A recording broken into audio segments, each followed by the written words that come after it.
اساتذہ طالب علموں کی زندگی میں رول ماڈل کا کردار ادا کرتے ہیں، لیکن اگر یہی اساتذہ بچوں کی نفسیات کو سمجھے بغیر ان کو باعث شرمندگی سزائیں دینے لگیں تو متاثرہ بچے کے لیے زندگی بھر کی بری یاد بن جاتے ہیں۔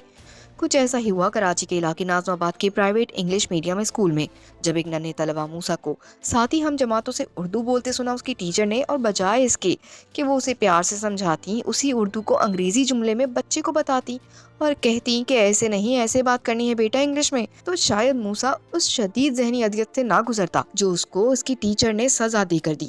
ٹیچر نے پہلے تو موسیٰ کے گال پر ایک سیاہ نشان لگایا اور پھر مبینہ طور پر موسیٰ کے دیگر ہم جماعتوں سے کہا کہ وہ اردو بولنے پر اس کا مذاق اڑائے۔ اس بات کا، اس سزا کا موسیٰ پر گہرا ذہنی اثر ہوا اور گھر پہنچنے پر اس نے روتے روتے ساری بات والدین کو سنا دی، جس کے بعد والدین نے ویڈیو بنا کر سوشل میڈیا پر اپلوڈ کی۔ ویڈیو وائرل ہوتے ہی صارفین کی جانب سے متعلقہ اسکول کو کڑی تنقید کا نشانہ بنایا جانے لگا، جبکہ محکمہ تعلیم نے بھی تحقیقاتی کمیٹی بنا دی۔ لیکن سوال یہ ہے کہ اکثر انگلش میڈیم اسکول میں انگریزی میں بات کرنے کو ترجیح اور اردو میں بات کرنے سے منع کیا جاتا ہے، مگر اردو جب قومی زبان ہے تو پھر اس کے بولنے پر کیا یہ اتنا بڑا جرم تھا کہ ایک استاد نے مبینہ طور پہ بچے کو مذاق کا نشانہ ہی بنوا دیا؟ یا پھر اسکولوں میں اساتذہ کو بھرتی کرنے سے پہلے انہیں بچوں کی نفسیات کو سمجھنے کا کورس لازمی قرار دینا چاہیے تاکہ کسی اور موسیٰ کو اسکول میں ایسے ذہنی اذیت کا سامنا نہ کرنا پڑے؟